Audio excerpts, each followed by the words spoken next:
Olá, caríssimo, olá, caríssima. Eu sou a professora Noeli Landarim. Eu vou trabalhar com você o curso de Língua Portuguesa 2 para todos os concursos. Estou à disposição para as dúvidas. Espero que possamos nos entender bem nesse curso. Nossa aula de hoje, de agora, vai tratar de compreensão e interpretação de texto. Então, nesta aula, eu quero dar umas dicas para você como preparar, como fazer a leitura de texto. Primeiro, qual é a intenção do texto?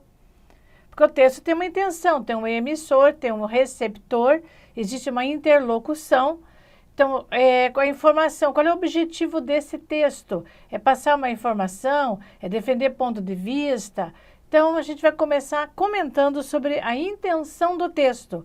E como eu gosto de fazer, eu leio e vou conversando. Eu leio e vou explicando. Eu gosto de mostrar o material e conversando. Você vai me ouvir e vai me ver também. Veja aqui, me acompanha na telinha. Toda a produção de texto oral escrito deve levar em conta os componentes básicos que participam das situações cursivas. Quais são? É o quem fala, para quem fala, com que intenção, mediante os elementos, como fala. O professor Faraco e o professor Tesa, em oficina de texto, eles dizem que sempre alguém escreve com alguma intenção. Todos sabemos sobre o que escrevemos, qual o assunto, mas o mais importante é saber qual a nossa intenção ao escrever um assunto qualquer. E de acordo com a nossa intenção, toda a estrutura do texto se modifica. Seleção do vocabulário, extensão da sentença, organização dos parágrafos. Intuitivamente sabemos que a cada intenção corresponde um certo gênero de linguagem, né? Então, gênero de linguagem, gênero descritivo, gênero narrativo, gênero dissertativo, aí o texto é dissertativo informativo, texto de opinião, né? Então, quando eu vou escrever, eu sei para quem eu vou escrever, quem é o meu leitor, qual é a minha intenção, que assunto eu vou usar.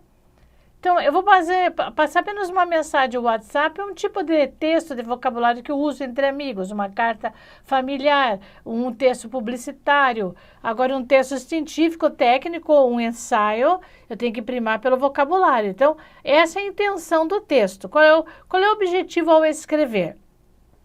E assim, quando você vai fazer um texto, uma interpretação, exercício de interpretação, você tem que imaginar, bem, toda prova tem um texto para interpretar.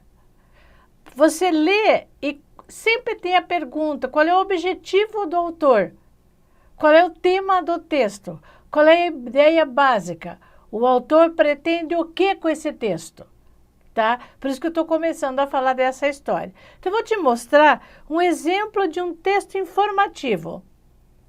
Veja, vem aqui comigo. Diz assim, e se comentava sobre a Copa de 2014, a gente já vai entrar esse ano na 2018. O hexacampeonato valerá cerca de 1,2 milhão a cada jogador da seleção brasileira. O valor foi oficializado ontem em uma rápida visita do presidente da CBF, José Maria Marim, à Granja Comari. A premiação supera dos títulos anteriores. Não será pago o bicho caso o Brasil não levante a taça. Definir o prêmio foi uma das prioridades na primeira semana de preparação. Na segunda-feira à noite, a questão foi tratada em reunião entre o capitão Thiago Silva, o goleiro Júlio César e o administrador do CBF, Guilherme Ribeiro. Este foi publicado em 2014. Então, você vê que o texto informativo, ele fica ultrapassado com o tempo, porque as informações se renovam. O Marim está implicado lá com falcatrua. A seleção não ganhou o hexacampeonato, os jogadores não ganharam 1 milhão, né? Não estão na Granja Comari, não estão no Brasil.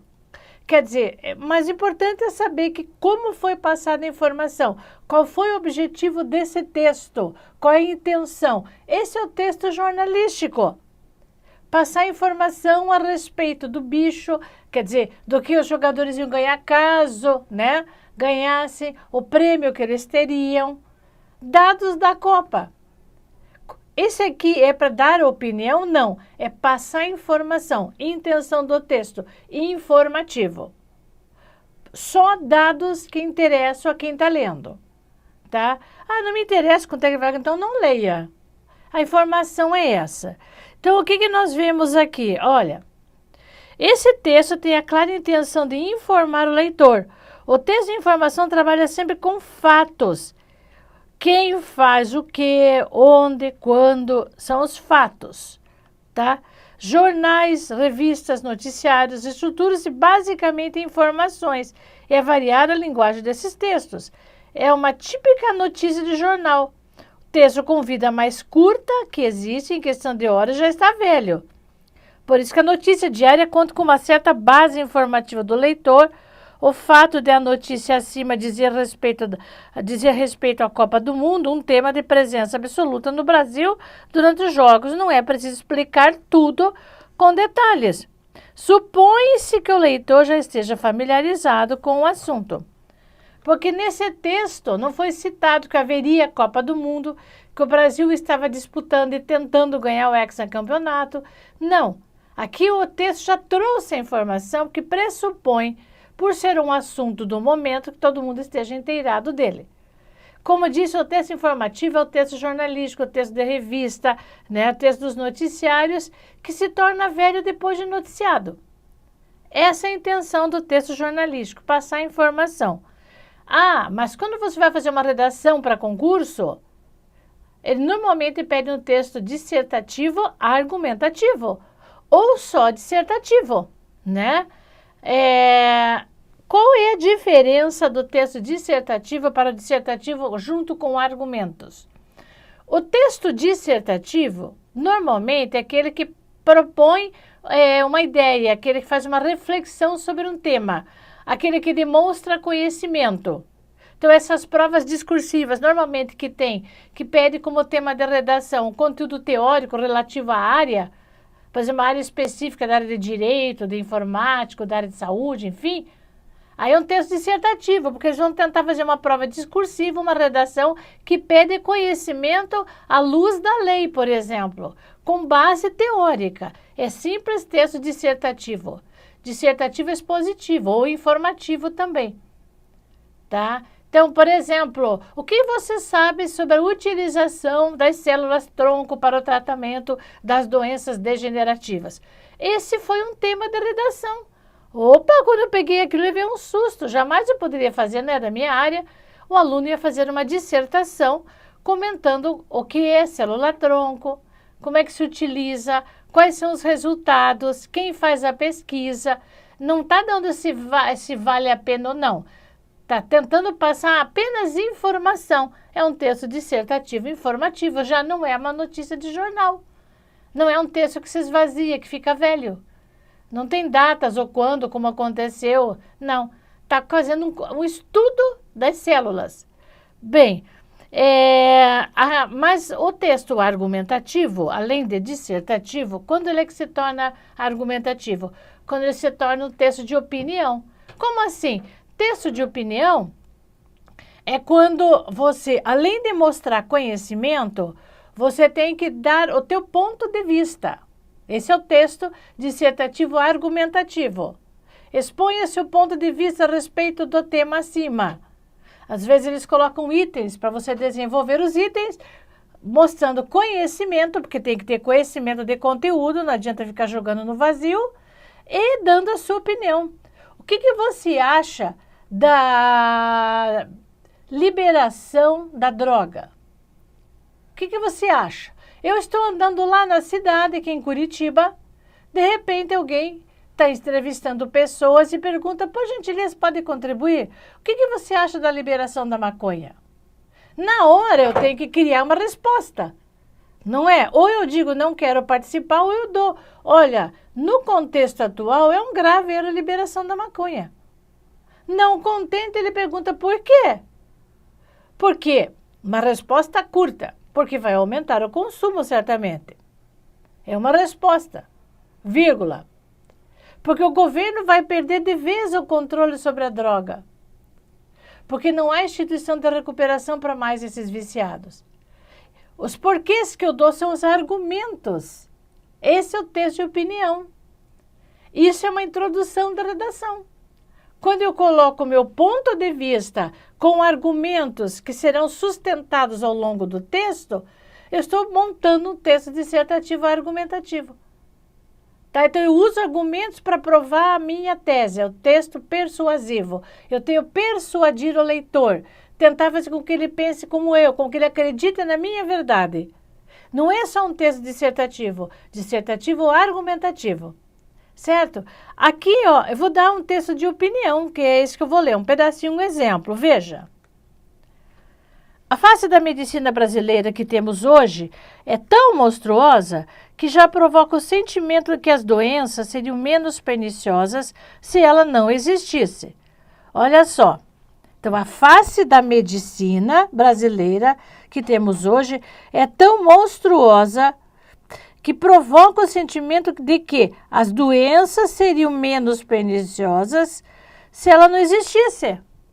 Esse sentimento não tem base científica, mas o fato é que ele existe, o sentimento.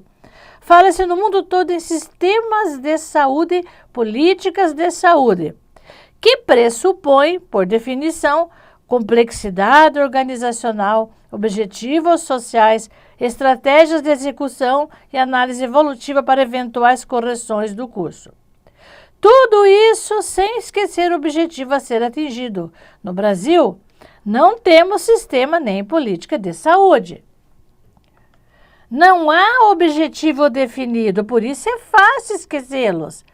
Há uma complexidade desorganizacional que atende a outros interesses. Centenas de estratégias de execução são realizadas em micro-universos isolados, mas, por não formar um todo coerente, acabam antagonizando-se e anulando-se. Daí seguiu o texto, para concluir, ó, no Brasil opera-se menos da metade dos pacientes que se pode operar e opera-se mal. Enquanto isso, há gente que poderia ser salva, mas morre sem conseguir sequer um diagnóstico. Não interessam ao doente, que vai morrer por falta de socorro médico, as razões dessa falta. Tá? Então, o Francisco J. de Moura Teófilo escreveu na revista Veja esse artigo mostrando a face da saúde, né? Da desorganização da saúde, da falta de objetivo, do despreparo, né? Então, agora veja os comentários. Esse texto tem uma intenção diferente do outro. Dar uma opinião sobre a crise da medicina brasileira, apresentando argumentos em defesa de um ponto de vista do autor. Esse também é um tipo de texto muito frequente. Enquanto o texto de informação é mais descritivo, o hexacampeonato valerá cerca de 1,2 milhão, o texto de opinião é mais argumentativo. Quando ele diz isso acontece, porque acontece aquilo, mas... Então, quando ele vai usando mas, o porém, o contudo, vai usando as conjunções e vai construindo a lógica do texto, ele está fazendo um texto argumentativo. Certo? Então, essa é a intenção. Agora, um grande número de textos cumpre as duas funções, ao mesmo tempo que informam, emite opiniões sobre as informações. Sim, um grande número de textos, mas o articulista que passa informação, ele tem que ser isento de subjetividade e passar apenas, o jornalista passa apenas a informação. Agora, vou te passar algumas dicas. Sabe, normalmente nos concursos, eles colocam compreensão e interpretação. Aí os alunos me perguntam, professora, mas por que compreensão e interpretação? Não é tudo a mesma coisa? Olha, caríssimo, tem diferença. Compreender o texto e interpretar um texto. Veja o que eu trouxe para você. Compreensão ou intelecção, olha que diferença. Consiste em analisar o que realmente está escrito, ou seja, coletar dados do texto. O enunciado normalmente assim se apresenta. As considerações do autor se voltam para, segundo o texto está correto, de acordo com o texto está incorreto, tendo em vista o texto está incorreto, o autor sugere ainda que, de acordo com o texto, o autor afirma que. Significa que eu vou buscar a resposta nas linhas do texto. Eu coleto dados que estão escritos realmente.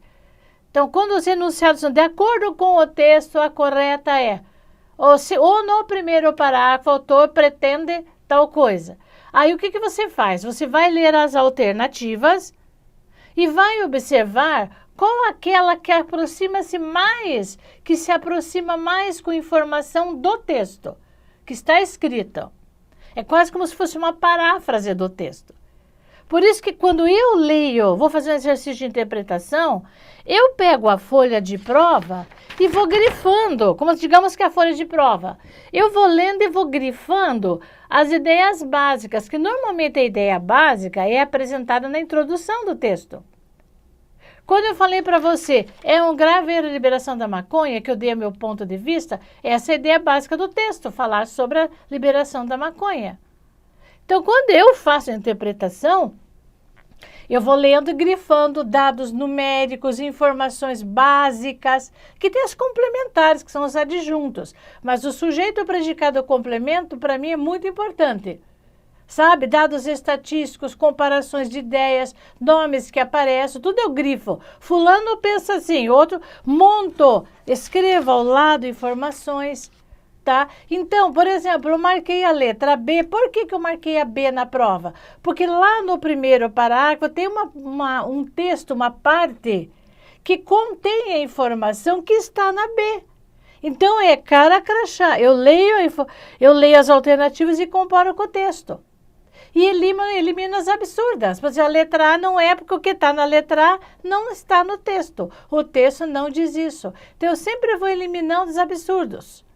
Sabe? Então, então, compreender o texto é coletar dados do texto. É ler nas linhas a resposta. Então, eu vou buscar no texto a resposta. Já interpretar um pouquinho diferente. Vem aqui, ó. A interpretação de texto consiste em saber o que se infere, quer dizer, conclui. Saber do que está escrito. O enunciado normalmente é encontrado da seguinte maneira.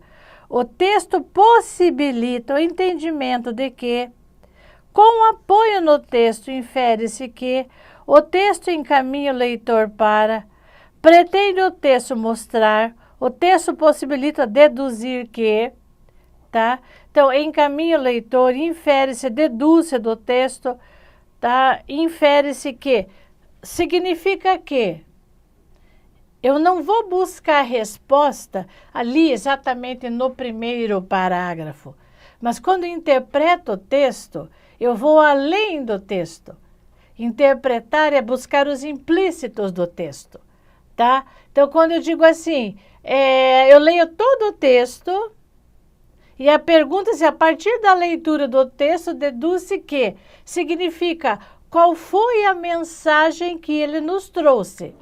Qual é a ideia básica que não está clara, mas está nas linhas? Eu vou buscar nas entrelinhas do texto.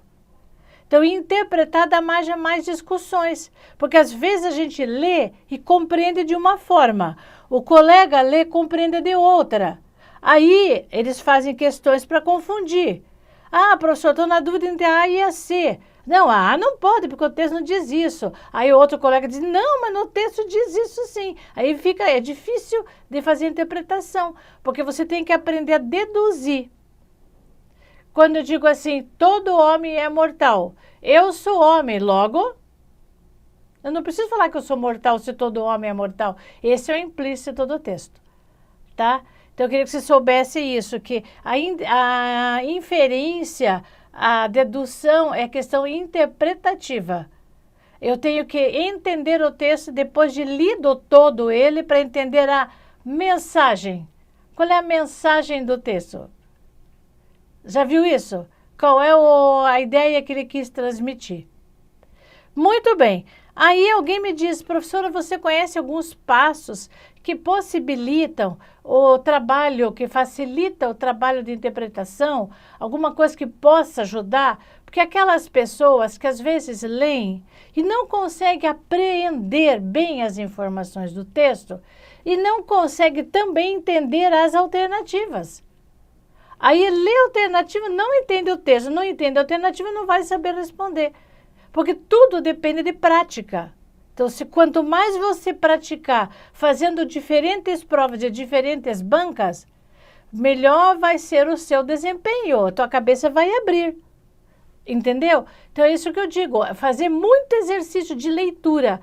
Por exemplo, você pegou lá hoje a revista Exame, você está lendo uma questão de política. O que isso vai fazer? Você vai ler e tentar contar para o outro o que você entendeu da informação. O que você deduziu daquilo. Sabe, pega uma revista, pega o texto de informativo, pega o bom jornal, lê, tira e comenta. Aí você está desenvolvendo o teu raciocínio de entendimento de texto. E vai fazendo aos poucos. O que eu tenho aqui, aquela receita de bolo que o aluno sempre me pede dicas para ajudar a questão da interpretação, é o que todo autor dá, todo livro que trabalha com técnicas apresenta. Eu me utilizo de algumas delas. Aliás, o que eu estou aqui é a minha prática, porque eu também gosto de fazer prova. Não para concurso público, porque eu já passei nos meus concursos, eu já sou aposentada do Serviço Público Federal. Eu fiz 2 concursos. Passei nos 2, na minha área, e já sou aposentada. Então, mas eu tenho a prática de ler. Saiu o TRE Paraná. Tá, fui ler o texto, Fundação Carlos Chagas. Saiu o concurso lá na Bahia da Câmara. Vou ler. Então, quem é banca? Para conhecendo as bancas. E se você quer ser um candidato para trabalhar no serviço público e passar no concurso, só passa em concurso quem faz questão de concurso. Só melhora o seu desempenho quem trabalhar em cima daquilo que tem dificuldade. Mas trabalhar mais. Né? Prática é o que você tem que ter. Vem aqui então nas dicas. Olha, diz assim, passos para leitura e interpretação. Leia 2 vezes o texto. A primeira para ter noção do assunto, a segunda para prestar atenção às partes. Lembre-se de que cada parágrafo desenvolve uma ideia. Gente, a questão de ler 2 vezes o texto, uma para ter noção, a outra para prestar atenção às partes, e cada parágrafo desenvolve uma ideia, isso é bom saber. Tudo depende da tua prática, tá? Se você entra numa sala de concurso público, sabendo que vai ter uma prova, que vai ter um limite de tempo, que você vai ter um texto para desenvolver se houver redação, então você já tem que ter se preparado antes. Feito no mínimo as prévias provas, né? Feito lá umas 2 ou 3 e determinado o tempo, que o maior inimigo do candidato não é tanto o desconhecimento, mas como o tempo. O aluno se perde, debate o desespero, não sabe ler por causa do relógio, por causa do limite. Né? Então, tudo vai da tua prática. Eu, normalmente, quando eu chego, por exemplo, numa prova, eu abro a primeira coisa que eu vou fazer, claro, que é língua portuguesa, que normalmente começa com língua. Eu dou uma lida no texto, bom, mas eu vou ter 3 horas e meia para fazer 50 questões e mais uma redação. Dá tempo de ler com cuidado. Tudo depende do teu tempo, da tua prática, da sua concentração, do teu desligamento do mundo externo. Você tem que desligar dos teus problemas e se concentrar ali. E lembrar que você é o único candidato em sala e que a vaga é sua. Então você tem que acreditar nisso e ler com muita atenção. Hoje, eu já sou ansiosa, muito. Então o que eu faço? Pego a prova, mas eu leio com os olhos e com a caneta. Primeiro parágrafo, qual é a ideia básica? Se eu tivesse que fazer um resumo, o que eu teria que anotar desse primeiro parágrafo? Isto. Tá, vou para o segundo. Qual é a ideia básica? Porque cada parágrafo é uma ideia. É uma sequência, uma progressividade, né? Bom, daí eu vou grifando as ideias importantes, já na primeira leitura. Daí eu vou para a questão, para o enunciado. O enunciado pede o primeiro parágrafo, pede o quê? Na linha tal. No parágrafo seguinte, daí eu vou direto à questão do concurso para não perder tempo. Agora, se começar, a partir da leitura do texto, deduz-se que, se for a primeira questão, eu vou ter que reler, porque daí eu vou ter que ler com atenção e comparar o que eu entendi com as informações das alternativas. Tá bom? Aí, aqui diz assim, Leia 2 vezes cada alternativa para eliminar o que é absurdo. Geralmente, 1/3 das afirmativas o são. Opa! Ler 2 vezes cada alternativa, sim. Tudo, como eu falei, você quer ler 1, 2 ou 10? Fique à vontade. Como eu trabalhei na Universidade Federal do Paraná, Tecnológica Federal do Paraná, eu fazia parte do grupo do Núcleo de Concurso Público. Então, eu sei como é que se monta concurso público. Eu trabalhei 25 anos lá. E eu me lembro que, ultimamente, eu estava na fundação do concurso. O chefe da banca dizia assim, vocês têm que montar 5 alternativas, são provas com o perfil da FUNCEFET, que era que é a associação, né? Com a fundação. De 5 alternativas, vocês têm que fazer 2 bem absurdas, para o menos avisado marcar. Deixe 3, realmente, para criar problema para o aluno. Das 3, o aluno vai ter que se debater entre 2. Porque o objetivo é ele descartar das 2 a verdadeira. Aí sim, faz 2 bem parecidas. Então, quando eu faço interpretação de texto, eu começo a eliminar o absurdo. A letra A, essa é para o menos avisado, eu não caio nessa, o texto não diz isso. Em que momento o texto trouxe aquilo ali? Eu descarto. Descarto. E se eu tenho dúvida ainda, eu coloco uma interrogação, vou para a próxima. Porque eu descobri que quando eu desconecto, eu desconcentro daquilo, eu me desligo do problema e vou para outro, a cabeça descansa. Aí fica mais claro. Depois eu volto naquela questão. Se eu não tiver plena certeza, eu não marco. Mais dicas. Sublinhe as palavras-chave do enunciado para evitar de se entender justamente o contrário do que está escrito. Sublinhar as palavras-chave do enunciado, tá?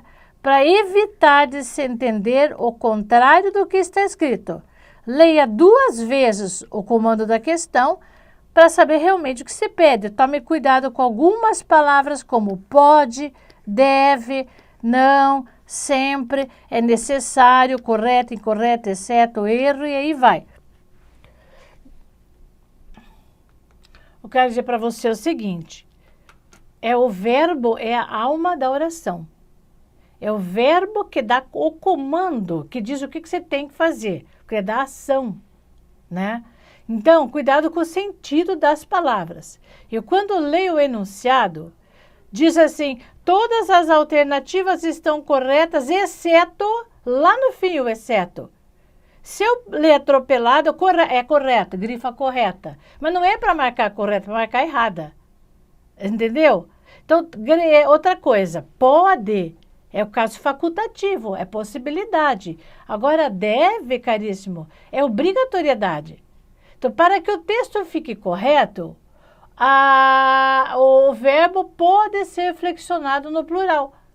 Quer dizer, ele está correto no singular, mas também em plural o deixaria correto. Agora, para que o texto fique correto, o verbo deve ser flexionado no plural, significa que o texto apresenta a forma errada e você precisa mudar. Entendeu? Então, pode é possibilidade, deve é possibilidade, deve obrigatoriedade. Outra coisa, todos estão corretos, todas as palavras substantivas terminadas em "em" são grafadas com "g". Ah, selvagem, ferrugem, massagem, lanugem, beleza. Mas e pagem e lambugem? São substantivos, são grafados com "j". Então, cuidado que às vezes a questão está na palavra todas, nem todas. A palavra sempre, a palavra nunca dá a ideia de totalidade. Desabou na questão. Presta atenção se sempre é verdadeira aquela regra. Porque todas as regras têm lá suas exceções. Tá bom? Então, grife a palavra, presta bem atenção nos enunciados. Mais uma dica. Se o comando pede ideia principal, o tema normalmente deve situar-se no primeiro, no último parágrafo, introdução e conclusão. Durante a leitura, pode-se sublinhar o que for mais significativo ou fazer observação à margem do texto. Não levar em consideração o que o autor quis dizer, mas o que ele realmente escreveu. E tomar cuidado com os vocábulos relatores, os que remetem a outros vocábulos do texto, que são os pronomes relativos, os pessoais, os demonstrativos. Tá, então, aqui, ó, Aqui diz, se o comando pede a ideia principal, o tema, normalmente deve estar no primeiro ou no último parágrafo, porque a estrutura da redação do texto dissertativo é assim. O primeiro parágrafo serve para você apresentar. Por exemplo, como eu falei, é um grave erro a liberação da maconha porque vai aumentar o consumo. Isso eu coloco na introdução. No corpo, eu vou ter que explicar o que eu coloquei na introdução. Que agora eu vou ter que ampliar os argumentos. Então, os argumentos, as explicações, os dados estatísticos, numéricos, as citações, tudo vem no corpo do texto. Aí, como é que é uma conclusão? Pelos dados expostos, a droga não deve ser liberada. Porque se no primeiro momento eu disse que é um grave erro a liberação da maconha, nem por brincadeira eu posso acreditar que lá no fim eu vou mudar de ponto de vista. Ah, mas para tratamento de doenças neurológicas, a folha da maconha pode ser liberada. Ué, você não pode nem pensar nisso. Você teria que ter pensado isso no começo. Que como droga psicotrópica não deve ser liberada. Mas para tratamento, preparar medicamentos para a saúde, aí pode ser repensado. Mas isso você tem que prever na introdução e na conclusão reafirmar. Tá? Se eles pedem ideia principal, normalmente ele se apresenta assim. Bem, eu também marquei com vocês, não levar em consideração o que o autor quis dizer, mas realmente o que ele disse, o que ele escreveu, porque eu só posso achar resposta da primeira à última palavra, ou nas linhas ou nas entrelinhas. O texto tem que estar muito claro que me permita resolver a prova. E as questões têm que estar muito claras que me permitem entender o texto, questão e comparar com o texto. Porque a prova de interpretação é comparação, informação da alternativa com informação do texto. Eu tenho que interpretar cada alternativa, a Fundação Carlos Chagas trabalha com alternativas longas. Então eu tenho que ler com cuidado cada alternativa e comparar com o texto. Né? Então, eu só posso interpretar o que o autor disse, o que ele escreveu. Agora, se ele não quis dizer aquilo que eles colocaram na banca, eu tenho que conversar com ele lá 7 palmos embaixo da terra, às vezes. E os relatores são aquelas palavras que remetem a outras. Por exemplo, o pronome que refere-se a que palavra. Mas isso é um assunto da aula de coesão. Tá? Mas isso tem que tomar muito importante para você fazer uma boa prova. Muito bem, então só para esquentar os motores, o objetivo dessa aula é passar realmente a teoria, dicas de como ler um texto, de como procurar questão. Se você tiver outras dicas melhores, me passe, tá? Porque eu tenho lido bastante, a minha prática é essa, nada como passar a prática, a minha prática é isso. Ler, anotar, escrever ao lado da folha, eu faço anotações aqui ao lado da folha, eu destaco palavras, eu leio a alternativa e volto. Porque quando eu destaco, pelo menos na dificuldade de visão, eu enxergo melhor. E na prova, eu não vou poder levar marca-texto, só vou usar minha canetinha preta ou azul, quando permitem. Né? Só com aquela canetinha vou marcando dados. Com certeza vai ficar mais fácil para encontrar a resposta. Bem, eu trouxe aqui um pequeno texto de uma banca, não sei se foi a Fundação Getúlio Vargas, porque aqui eu não estou trabalhando com banca, eu estou trabalhando com texto de variadas bancas, que fala sobre a reforma, o porquê da reforma ortográfica. Eu vou ler com você. Você me acompanha? Então me acompanha aqui na leitura, na telinha. Olha, diz assim, ó, o processo que levou às mudanças que nosso sistema de escrita sofreu recentemente teve início em 1990. Então, o processo que levou às mudanças teve início em 1990, quando os países lusófonos que falam, né, língua portuguesa, Brasil, Portugal, Moçambique, Angola, Cabo Verde, Guiné-Bissau, Timor-Leste, São Tomé e Príncipe, assinaram o acordo ortográfico em Lisboa. Porém, somente a partir de 2009 é que o acordo passou a valer no Brasil. Tá? Esse acordo teve início em 1990, então eu faço assim, ó, 1990, início do acordo. Tá, 2009, início no Brasil. Assim que eu faço. Ou eu grifo, eu circulo aqui, ó. Tá, os países que fazem parte. Vamos continuar nossa leitura. Com ele, todos os países lusófonos passaram a ter um único sistema de escrita. Todos os países passaram a ter um único sistema de escrita, o que traz benefícios a todos os falantes. Beleza. Por exemplo, um brasileiro pode ler um livro publicado em Moçambique ou em Portugal sem estranhar a grafia. Um estudante estrangeiro que queira aprender português pela internet não precisará mais escolher entre o português lusitano e o brasileiro. Pode-se consultar um dicionário de língua portuguesa publicado em qualquer país lusófono e assim por diante, os países que falam a língua. Para que o acordo se efetivasse, todos os países tiveram de fazer concessões e aceitar algumas mudanças. Todos os países tiveram que fazer concessões e aceitar algumas mudanças. Para os brasileiros, o acordo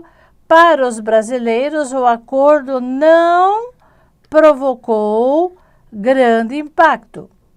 Estima-se que apenas 0,5 das palavras do português brasileiro sofreu mudanças.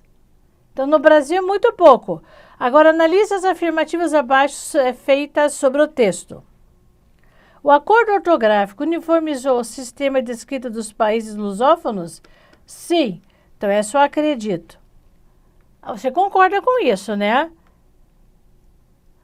Que os países, que o acordo uniformizou. Está lá no primeiro parágrafo, né, que comenta, quando os países aqui, o processo que levou, uniformizou o uso, está aqui. Agora vamos lá, outra pergunta. Todos os países lusófonos tiveram muitas alterações no seu sistema de escrita? Não. Olha aqui a palavra aqui, muitas alterações. O que é que diz aqui no texto? Olha só isso aqui, Todos os países tiveram de fazer concessões e aceitar algumas mudanças. Para os brasileiros, o acordo não provocou grande impacto. Tá vendo a resposta? É preciso entender as regras antigas para poder assimilar o novo acordo ortográfico? Isso é uma inferência, não está escrito no texto. Aí você pode deduzir, o texto nem fala disso, não traz. Então, como o texto não fala disso, não comenta sobre as regras antigas, eu posso dizer que está errada? Não. A palavra lusófono é acentuada por se tratar de uma proparoxítona. Lusófono, 1, 2, 3. A terceira é tônica. Sim. Essa regra não sofreu alterações em nosso idioma? Sim. Então, essa está correta. Na primeira linha do texto, se a palavra sublinhada estivesse no singular, a crase permaneceria, pois continuaria a existir a fusão de preposição e artigo antes de palavra feminina. Então, deixa eu ver aqui uma questão de crase.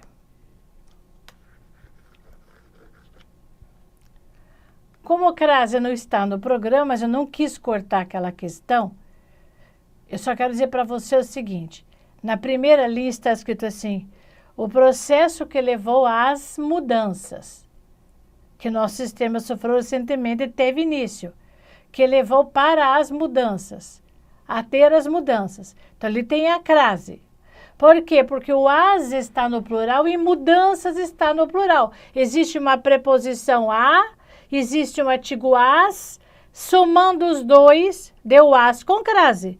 Que crase é a fusão de uma preposição com um artigo. O artigo está no plural porque a palavra mudanças está no plural. Mas a língua portuguesa permite escrever a mesma frase sem usar o artigo. Generaliza a ideia. Se eu tirar o S, significa que o artigo não está presente, só está presente a preposição. Não há crase. Tá? Então, sem o S, significa que não houve fusão de preposição com artigo, o artigo não tem, dar uma ideia geral se eu disser assim, o processo que levou a mudanças, quaisquer mudanças. Eu não estou definindo, dizendo quaisquer mudanças, a grandes mudanças. Generaliza. A dica que eu dou, sempre que o a estiver no singular e a próxima palavra estiver no plural, não tem crase. Não tem crase, tá? Então aqui, ó, veja, o processo que levou a mudança. Se eu tirar esse S e deixar a crase, tá errado. Eu tenho que tirar a crase. Esse a é a preposição que veio do verbo levar. Levou a quê? Tá? Então, aí que tá. Sem S, cai a crase. Quando fica aqui no singular e aqui no plural, sem crase. Tá? Singular, plural, sem crase. Por isso que a resposta aqui, se a palavra sublevar estivesse no singular, a crase permaneceria, pois continuaria a existir a fusão de preposição e artigo antes da palavra feminina. Se a palavra sublinhada, qual que é a palavra sublinhada? Aqui é esta, bem esta aqui, ó. A pergunta é, se a palavra sublinhada estivesse no singular, a crase permaneceria? Não. Não permaneceria, não. Tá? Singular, plural é sem crase, porque isso aqui é só preposição que vem do verbo levar. Então, eu vou dizer que aqui é não. As únicas corretas são a 1 e a 4. Letra A, 1 e 4. Tá? Então, é assim que eu faço. Dificilmente o texto é puro texto. Sempre tem uma questão ou outra ali que trabalha com uma questão gramatical no meio. Todas as bancas são assim, menos a Carlos Chagas, que é bem específica, né? A Carlos Chagas, interpretação é só interpretação. De vez em quando eles mudam um pouco o perfil. Caríssimo, muito obrigada pela sua atenção. Espero que você tenha aproveitado as dicas, que essa aula tenha sido útil e que você faça uma boa prova quando fizer um concurso. Porque eu acredito em você, se você seguir as nossas dicas. Grande abraço. Tchau.